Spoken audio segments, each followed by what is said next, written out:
Hello friends, ಈಗಾಗಲೇ counselling ಪ್ರಕ್ರಿಯೆ ಆರಂಭವಾಗಿದ್ದು ವಿದ್ಯಾರ್ಥಿಗಳು ನಮ್ಮ ಬಿ ಎಸ್ ನರ್ಸಿಂಗ್ ವಿದ್ಯಾರ್ಥಿಗಳು ಕಾಯ್ತಾ ಇದ್ದಾರೆ. ಸೊ ಕೌನ್ಸ್ಲಿಂಗ್ ನಮ್ಮದು ಯಾವಾಗ ಬರುತ್ತೆ ಅಂತ, ಆಮೇಲೆ ಸೀಟ್ ಮೆಟ್ರಿಕ್ಸು, ಫೀಸ್ ಸ್ಟ್ರಕ್ಚರ್ ಯಾವಾಗ ಬಿಡ್ತಾರೆ ಮತ್ತು ಕಾಲೇಜ್ ಲಿಸ್ಟ್ಗಳನ್ನು ಯಾವಾಗ ಬಿಡ್ತಾರೆ ಅಂತ ಕಾಯ್ತಾ ಇದ್ದಾರೆ. ಸೊ ಇವತ್ತು ಬೆಳಗ್ಗೆ ಬಂದಿರುವಂಥ ಡೆಕ್ಕನ್ ಹೆರಲ್ಡಲ್ಲಿ ಒಂದು ಆರ್ಟಿಕಲ್ ಇದು, ಇದನ್ನು ನಾನು ನಿಮಗೆ ಓದಿ ಅದರ ಮಾಹಿತಿಯನ್ನು ಕೊಡ್ತೇನೆ. Simultaneous counselling for the medical non medical courses KE. So candidate who have allowed to enter the option entry medical dental and their related courses later following instructions coming from announced the announcement of NEET result Thursday. So Thursday ಒಂದು neat results announcement ಆದ ನಂತರ so ಅವ್ರು ಏನು ಮಾಡ್ತಾರೆ ಅಂತಂದರೆ ಲೇಟ್ರಾಗಿ ಡೆಂಟಲು, medical ಮತ್ತು other related ಕೋರ್ಸ್ಗಳನ್ನು ನಾವು ಕೌನ್ಸ್ಲಿಂಗ್ ಪ್ರಕ್ರಿಯೆಯನ್ನು ಮಾಡ್ತೀವಿ ಅಂತ ಈ ಒಂದು ಆರ್ಟಿಕಲ್ ಅಪ್ಡೇಟನ್ನು ಮಾಡಿದ್ದಾರೆ. The Karnataka examination authority KE has announced that will conduct counselling medical non medical professional courses ಅಂತಂದರೆ ಎಲ್ಲವನ್ನೂ ಕೂಡ ಆ್ಯಸ್ ಪರ್ ಅವ್ರು ಹೇಳಿದ ಹಾಗೆ ಮೆಡಿಕಲ್ ನಾನ್ ಮೆಡಿಕಲ್ ಕೋರ್ಸ್ಗಳನ್ನು ನಾವು ಕಂಟಿನ್ಯೂಸ್ ಆಗಿ ಮಾಡ್ತೀವಿ ಅಂತ ಹೇಳಿದ್ದಾರೆ. ಸೊ ಈ ರೀತಿಯಾಗಿ H. ಪ್ರಸನ್ನ ಎಕ್ಸಿಕ್ಯೂಟಿವ್ ಡೈರೆಕ್ಟರ್ ಅವರು KEದರು ಹೇಳಿದಾರಂತೆ. So press released Thursday that C allotment process all professional courses including engineering medical courses would be undertaking the simultaneously in this year. So ಈ ವರ್ಷದಲ್ಲಿ ನಾವು ಎಲ್ಲವನ್ನೂ ಕೂಡ ಒಟ್ಟಾಗಿ ಮಾಡ್ತೀವಿ ಅಂತ ಕೂಡ ಅವರು ಕ್ಲಿಯರಿಟಿಯಾಗಿ ಹೇಳಿದ್ದಾರೆ.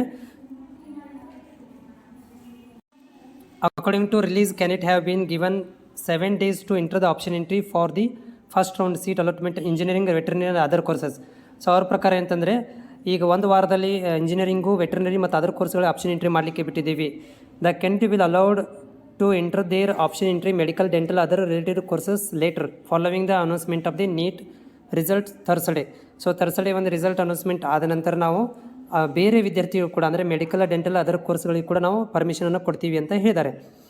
So option entry medical courses will be allowed later, but the actual seat allotment will be taken place simultaneously, clarified Prasanna. So director ಏನು ಹೇಳಿದ್ದಾರೆ ಅಂತಂದರೆ, ನಾವು ಸಿಮಲ್ಟೇನಿಯಸ್ಲಿ ಎಲ್ಲನೂ ಕೂಡ ಏನು ಮಾಡ್ತೀವಿ, ಮುಂದಿನ ದಿನಗಳಲ್ಲಿ, ಮುಂದಿನ ಒಂದು ವಾರದಲ್ಲಿ ಏನು ಮಾಡ್ತೀವಿ ಅಂತಂದರೆ ವಿದ್ಯಾರ್ಥಿಗಳ ಒಂದು ಆಪ್ಷನ್ ಎಂಟ್ರಿಯನ್ನು ಅಂದರೆ ಇಂಜಿನಿಯರಿಂಗು, ಮೆಡಿಕಲ್ಲು ಎಲ್ಲ ಕೋರ್ಸ್ಗಳನ್ನು ಕಂಟಿನ್ಯೂ ಒಂದೇ ಆಪ್ಷನ್ ಎಂಟ್ರಿಯಲ್ಲಿ ಬರುವ ಹಾಗೆ ಮಾಡ್ತೀವಿ ಅಂತ ಹೇಳಿದ್ದಾರೆ.